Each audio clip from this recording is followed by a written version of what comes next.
This week on Government Matters.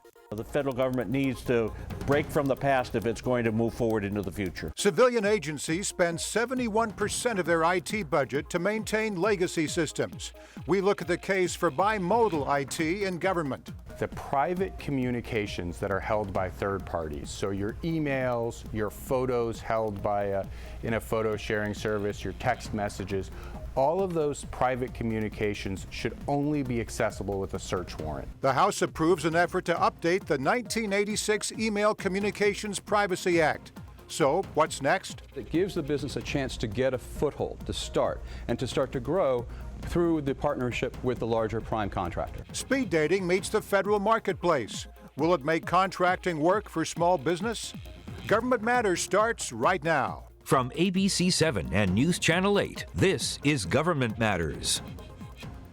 To our viewers around the world on the American Forces Network and here in the nation's capital, thanks for joining us. Government is the engine that runs this city. That's why Government Matters. Every week we'll bring you the top headlines in tech, security, and management. I'm your host, Morris Jones. The battle between the Pentagon and House appropriators just kicked into high gear. In Senate testimony, Defense Secretary Ash Carter attacked what he called another road to nowhere. At issue is a Republican plan that cuts $18 billion from the wartime operations account to pay for weapons and troops that DoD did not request. Carter says the plan would actually degrade combat readiness by retaining troops and buying equipment that cannot be sustained. The Defense Department doesn't have the luxury of just one opponent or the choice between current fights and future fights. We have to do them both. That's what this budget is designed to do, and we need your help to succeed. Carter also outlined the Pentagon's 5 strategic challenges: Russia, China, North Korea, Iran, and terrorism. He says together they are driving DoD's planning and budget. We'll be placing advisors with the ISF, that is the Iraqi Security Forces, down to the brigade and battalion level to help enhance decision-making and responsiveness. We'll be leveraging Apache attack helicopters to support the ISF's ongoing efforts to envelop and then retake Mosul. We'll send additional HIMARS to support the Iraqi ground offensive there. We'll provide financial assistance to the Peshmerga, up to $415 million, to bolster one of the most effective fighting forces against ISIL. And to do all this, we're going to need to adjust how we use our forces already there and also bring in about 215 more of them. Carter also counseled Congress against sending a large American-led ground force to battle ISIS. He says the U.S. strategy is working, namely disrupt the group's financial support and recruiting abilities through cyber attacks and support local forces in Iraq and Syria. To date, the fragile military in Iraq relied on U.S. air support, but the balance might be shifting. After years of training, Iraqi pilots have carried out their first F-16 air raids. Ara Damon has this special report. The menacing roar of the American F-16 fighter jet, a nimble, highly effective killing machine traveling at supersonic speeds, not unfamiliar in Iraq's skies. But these F-16s are Iraqi-owned and piloted by Iraqis who went through a 5-year training course in Arizona. Major Hama, call sign Face, carried out the first ever F-16 Iraqi air raids back in September. I wasn't nervous, I was happy, and I was excited, and I was confident that I can go do it because of the training that I got again, going back to the training piece of it.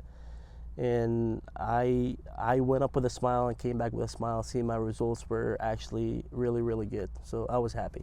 And what was that first target? First target was more of VBID, weapons cache, and bed downs for ISIS fighters. A bed down, in other words, a safe house. This is video of those first strikes. In all, Face says dozens of ISIS fighters were killed in those raids alone.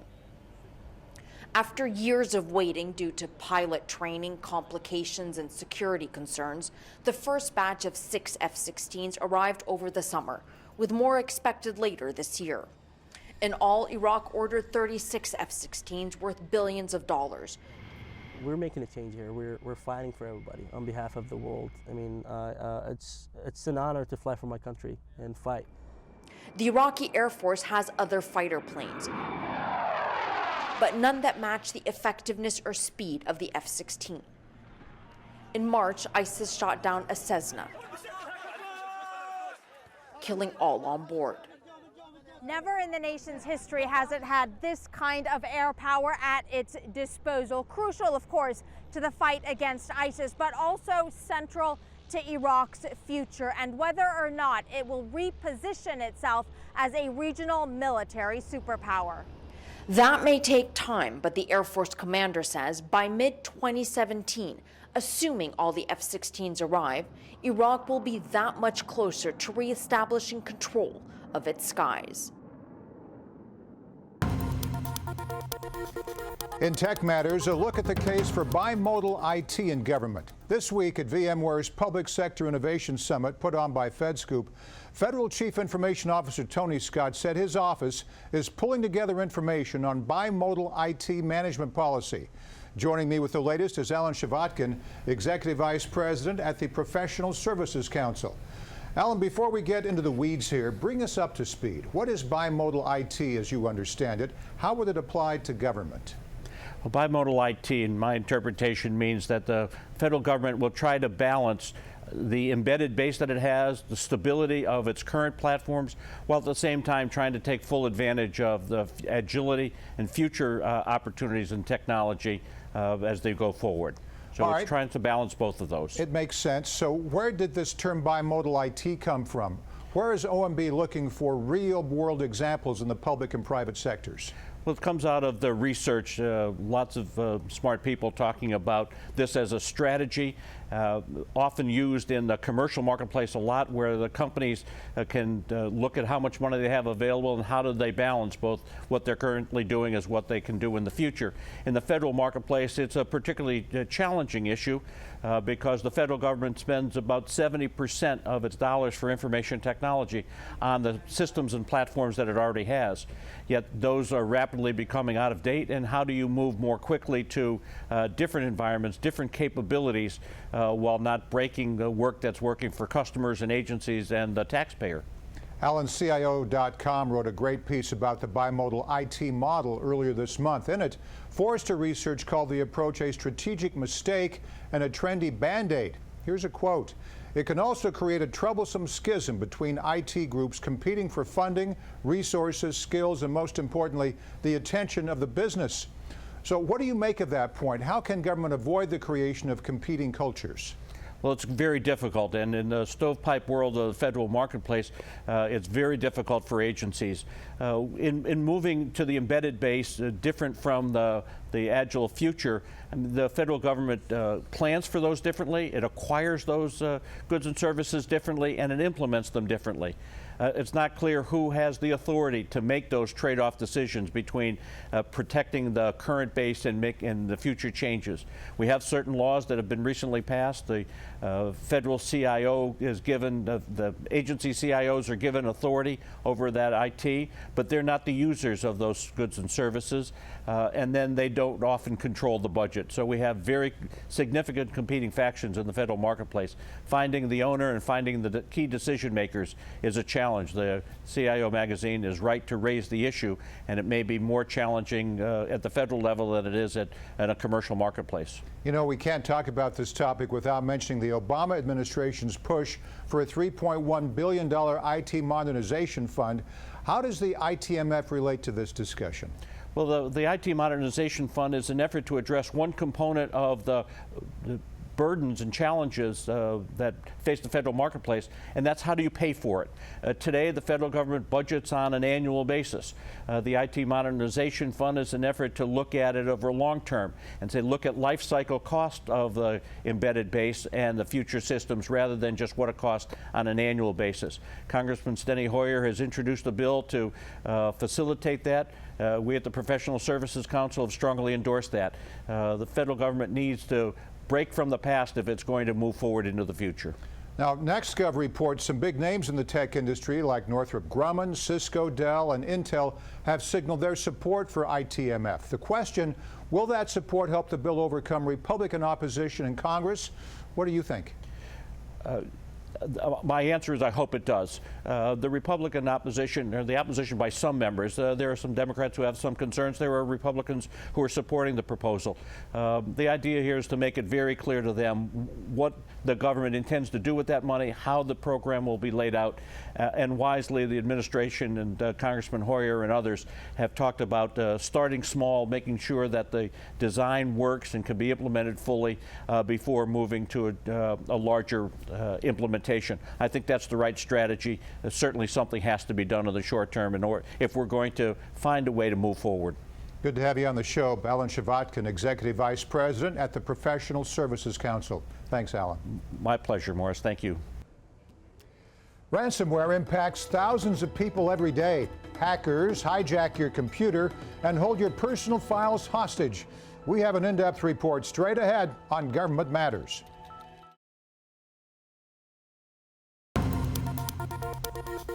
In security matters, the future of email privacy. This week, the House gave its unanimous support to legislation that requires the government to get a search warrant before it examines your older emails.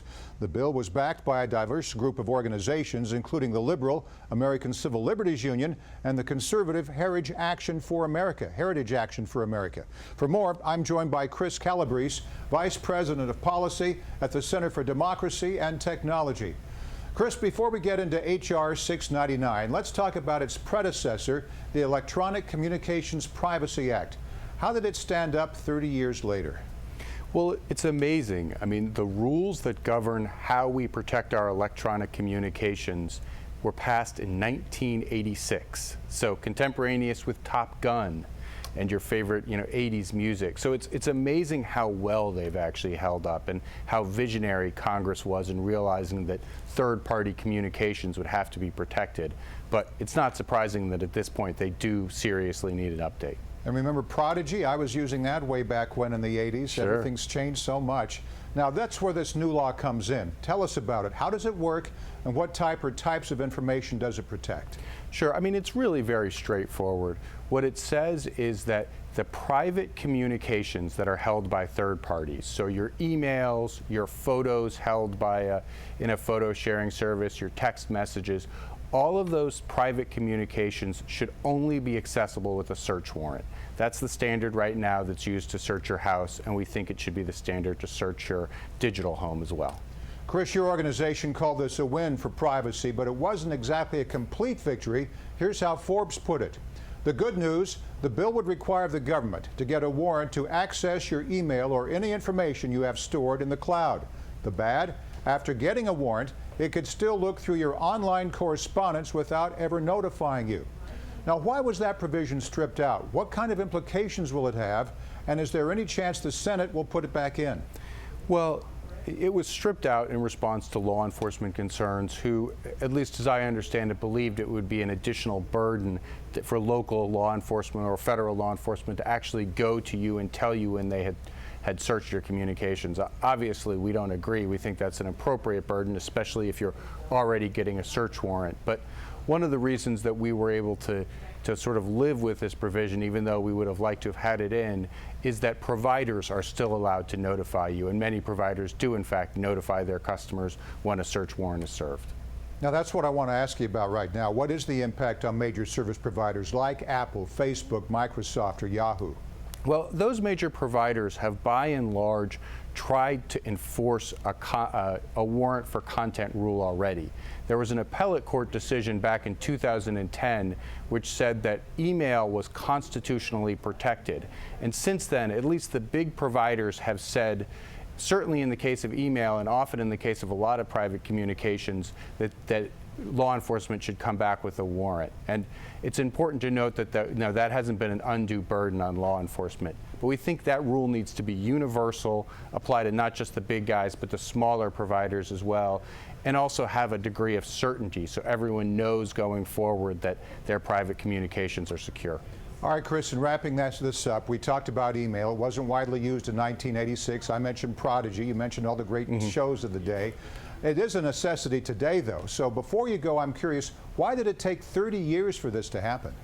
Well, we've seen a variety of objections, some of them reasonable, some of them less so. I mean, we saw the federal civil agencies say, well, we don't have search warrant authority. What are we supposed to do? And we feel personally that there's a wide variety of tools they have to get information directly from the subjects of investigations. And those agencies, in fact, confessed that they've never used this authority, at least since 2010. So once we overcame some of those objections, talked directly to the law enforcement concerns, we were able to get a bill that, as you note, was unanimously supported by the House of Representatives. And I hope we'll see quick passage in the Senate. Chris Calabrese, Vice President of Policy at the Center for Democracy and Technology. Thanks, Chris. Thank you. Law enforcement is also concerned about the rising threat of malware. It's on the rise, according to the latest Verizon data breach report. Now, nearly 40% of crimeware incidents involve attackers encrypting the contents of a device. Marcy Gonzalez has more. It is a computer crime on the rise. Hackers hijacking files and photos, holding it all for ransom. Ransomware literally has exploded. It's such an easy moneymaker for hackers. As many as 4,000 victims are now hit by ransomware every day, according to Norton Security Response. The victims ranging from school districts to hospitals, police departments. Basically made all of our records management software and computer-aided dispatch software inaccessible. And individuals. The hackers getting in when a user clicks on a link or opens an infected attachment. Cybercriminals are then able to encrypt their files so victims like Brandy Guerriero can no longer access them. The mouse idle disappeared. I couldn't shut the computer down. I couldn't do anything. She gave in to the hijackers' demands and, like most other victims, paid a ransom. It's a scary thing. The cybercriminals often insist on payment in online currency called Bitcoin because it's virtually impossible to trace, getting victims to cough up anywhere from a few hundred to a few $1,000. In most cases, it is the only way to get those irreplaceable files back. One FBI official saying the ransomware is that good. To be honest, we often advise people to just pay the ransom. But many cybersecurity experts warn against that. It only gives money to criminals, and it funds them to go out and go after additional people. However, there is agreement that prevention is key. The advice: first, back up your files regularly on an external hard drive. Also, make sure your computer has up-to-date antivirus software. Even with that, a ransomware attack is possible, so experts say make sure you know what you're clicking on. Never click on either a website or an attachment you don't feel comfortable is legitimate. That bit of caution could help save you money and protect your precious memories. Marcy Gonzalez, ABC News, New York. We'll turn from security to management matters straight ahead.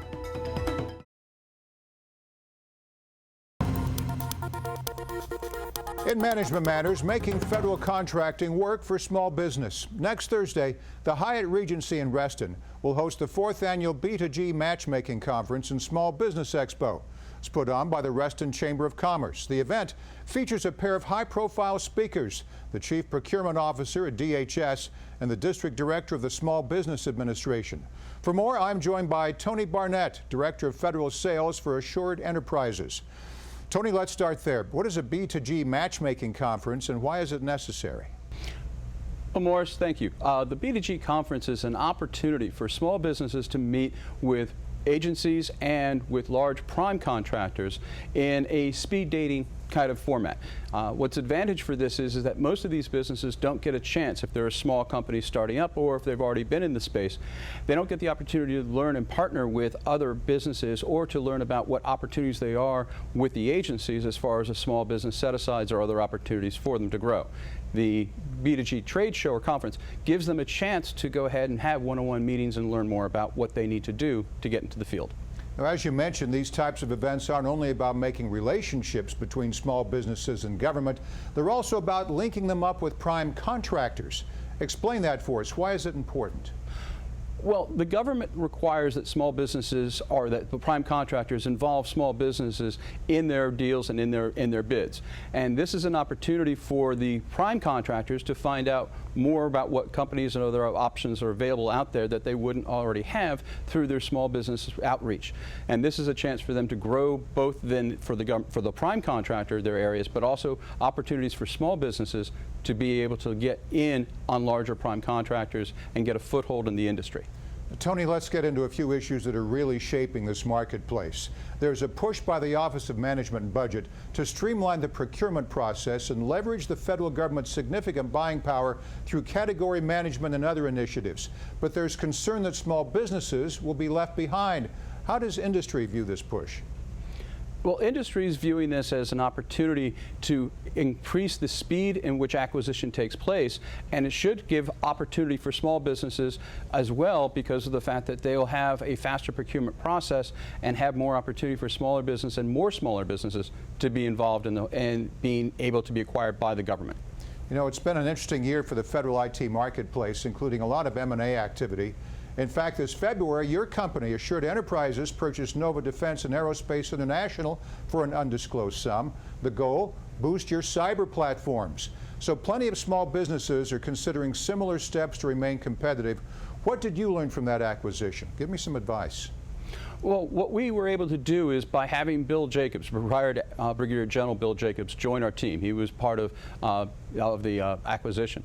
Is it gave us a foothold into the Department of Defense and the Army, so that we could get introductions there, so that our products, specifically Assured Scan DKV, could be introduced into the military for its purposes. So yes, by acquisition, we were able to take advantage of the fact that it gave us a foothold and a doorway into the government where we may not have had it before as just a small business. Smart move. Tony Barnett, Director of Federal Sales for Assured Enterprises.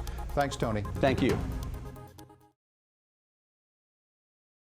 Why do you want to join the CIA? I'd like to help my country make a difference in the world. The average test time is 5 hours. I'm done, sir. It's been 40 minutes. 38 minutes. What should I do now? Whatever you want. The trailer for Snowden dropped this week. The movie, directed by Oliver Stone, stars Joseph Gordon-Levitt as the infamous NSA leaker. Snowden hits theaters on September 16th. And that's the latest from Washington. Thanks for being with us. I'm Morris Jones. We know your week is filled with other matters. Save this half hour for us.